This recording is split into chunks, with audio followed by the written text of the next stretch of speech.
Good morning guys, আজকে বুধবার, নতুন একটা ব্লগে আপনাদের সবাইকে স্বাগত। এখন বাজে 9:30, ব্লগটা শুরু করলাম। আজকে মমতা ছোট বেবি সকালের দিকে যাবে বালিতে, আর বিকেলে আবার ফিরে এসে আমাদের একটা নিমন্ত্রণ আছে, কালকেই বলছিলাম, তো সেখানে যাব।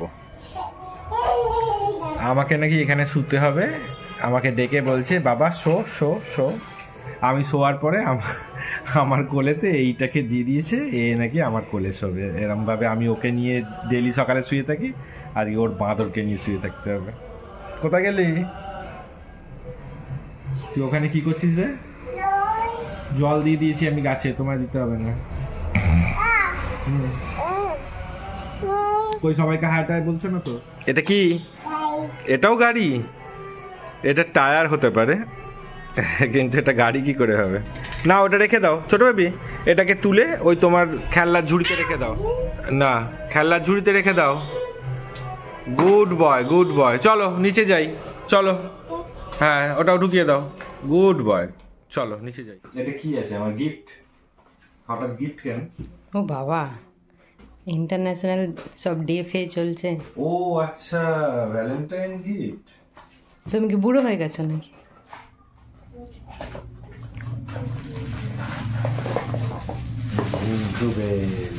কটা বেল গো? দুটো? একই পড়ো, ভালো লাগে নাকি? এই বেলগুলো খুব ভালো।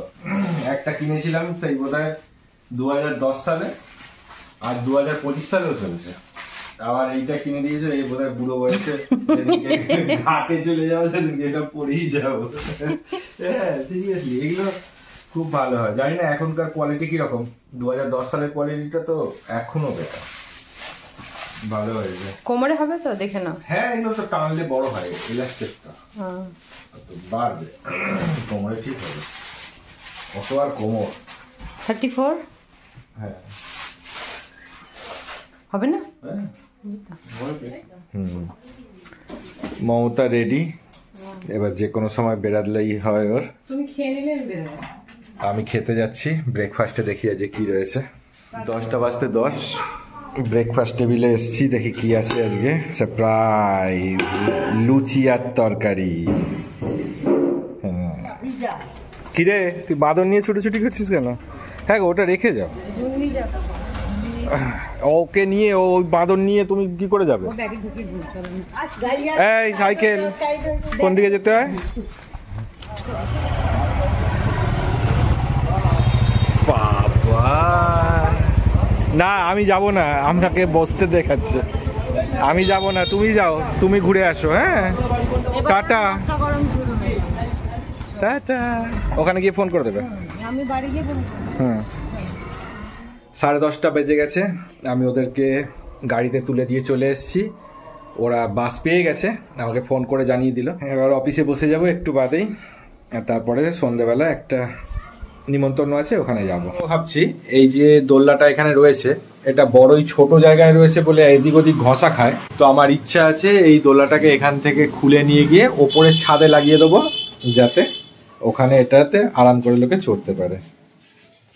এই ওপর থেকে চেনটা খোলা এক ঝামেলার ব্যাপার, অত উঁচুতে তো হাত যাবে না, উঠতে গেলে এইসবের ওপরে উঠে চেনটাকে খোলা, এটার যথেষ্ট ওয়েটও আছে। এই বুড়ো বয়সে এসে আর এসব পারা যায়?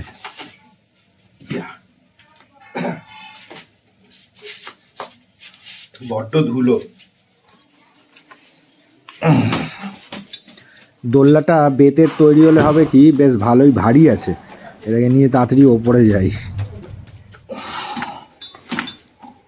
হ্যাঁ, এটাকে এবার এই যে হুকটা আছে, এই হুকটাতে লাগিয়ে দেবো।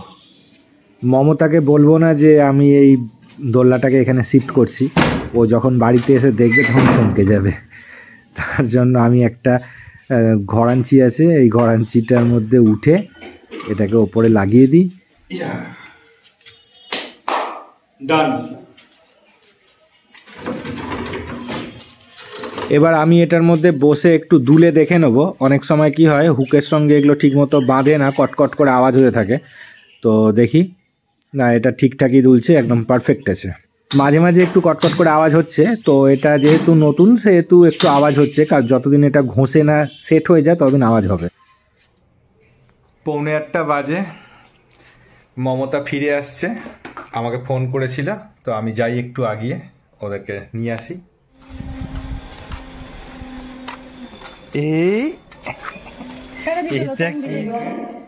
আমি যখন ওর মাকে ডাকলাম, বলে যাচ্ছি আমি লাঠি নিয়ে, তখন এখানটাই দাঁড়িয়ে গিয়ে আমি জুতো খুলে দিচ্ছি।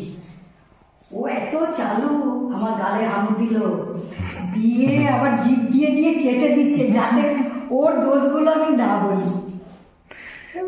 তুই এইসব করেছিস?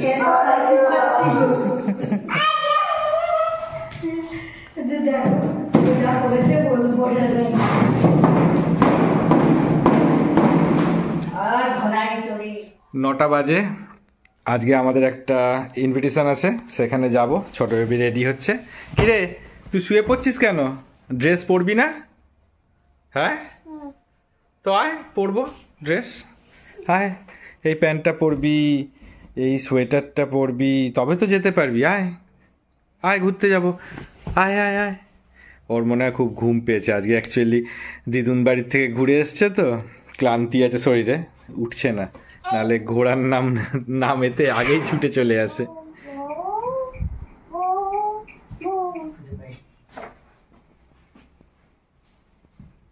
চল, আর এখন খেলতে হবে না, চলে আয়।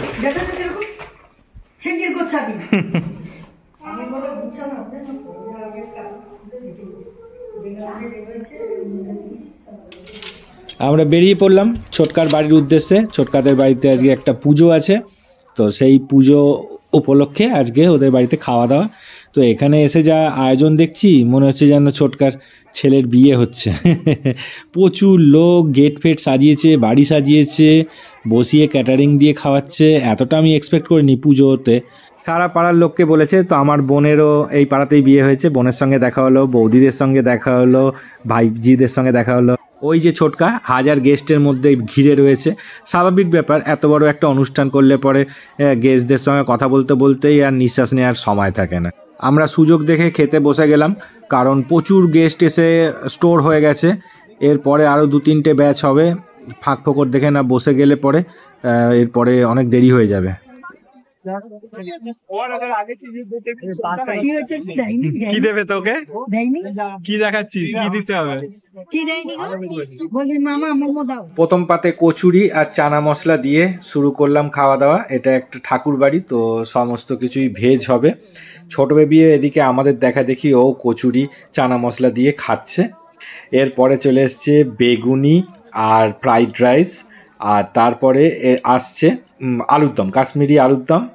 এটা শেষ করতে করতে চলে এসছে স্যালাড, যেখানে শসা আর গাজর রয়েছে, পেঁয়াজের কোনো অস্তিত্ব নেই।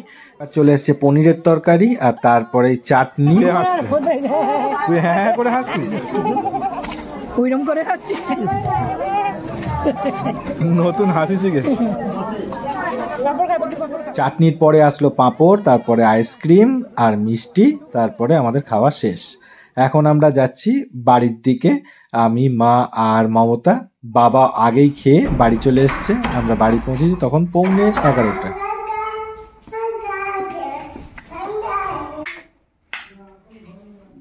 তাহলে আজকের দিনটা শেষ, তার সঙ্গে আমার ব্লগও। দেখা হচ্ছে কালকে ঠিক সন্ধ্যে 6টার সময় নতুন একটা গল্প নিয়ে, নতুন একটা ব্লগ নিয়ে। ততক্ষণ খুব ভালো থাকবেন, টাটা।